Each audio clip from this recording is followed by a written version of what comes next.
भगवान के नाम भी असंख्य हैं। भगवान के विविध नाम ही भक्ति महारानी के आभूषण हैं। इसलिए लोग कहते हैं कि हम तो महाराज जी कई बार श्री राम जय जय राम करते हैं तो हमारा हरे राम चालू हो जाता है, हरे राम करते हैं तो राधे श्याम कई लोग पूछते हैं ऐसा करके, और हमारा एक नाम नहीं चल पाता। अरे भैया तुम परेशान क्यों हो रहे हो? जो नाम ठाकुर जी भेज दें सो आप प्रेम से जपने लग जाओ। अब हम पूज्य गुरुदेव का उत्सव चल रहा है, महाराज जी की बात सुनाएंगे तो आपको हंसी आएगी। भक्तमाली जी रसोई बनाते हुए स्नान करके वो रसोई बनाने में लग जाते थे महाराज जी, तो जो नाम उनके मुखारविंद पे आ जाए उसी नाम की रट लगाते, गोविंद गोविंद गोविंद गोविंद गोविंद गोविंद गोविंद गोविंद, वही चलता था। और सबको पवाने के बाद फिर तिलक स्वरूप करके माला किस्मत दानी में माला रखी रहती थी, झाऊ की माला, भक्तमाली जी के झाऊ की माला लेके और फिर जपते, जो मुख में आ जाता वही जपने लग जाते।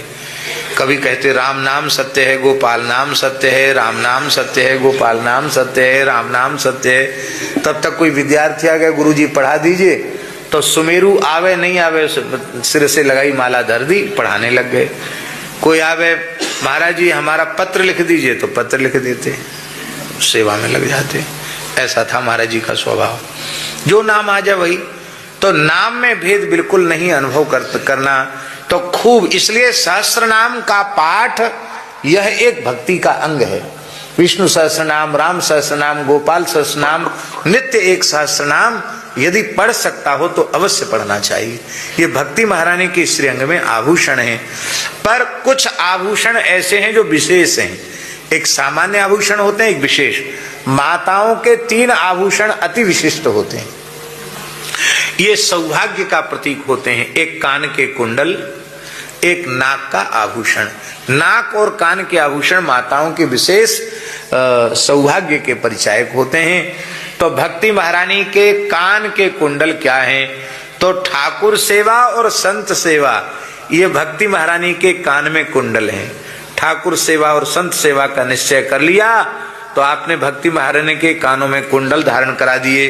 अब देखो, माताएं जब साड़ी ओढ़ती हैं तो उनका एक कान ढक जाता है पल्लू, और एक कान थोड़ा सा उनका खुला रहता है। देखा होगा माताएं, चाहे सीधा पल्लू डालें चाहे उल्टा पल्लू डालें, एक कान तो खुला रहेगा, एक कान ढक जाएगा।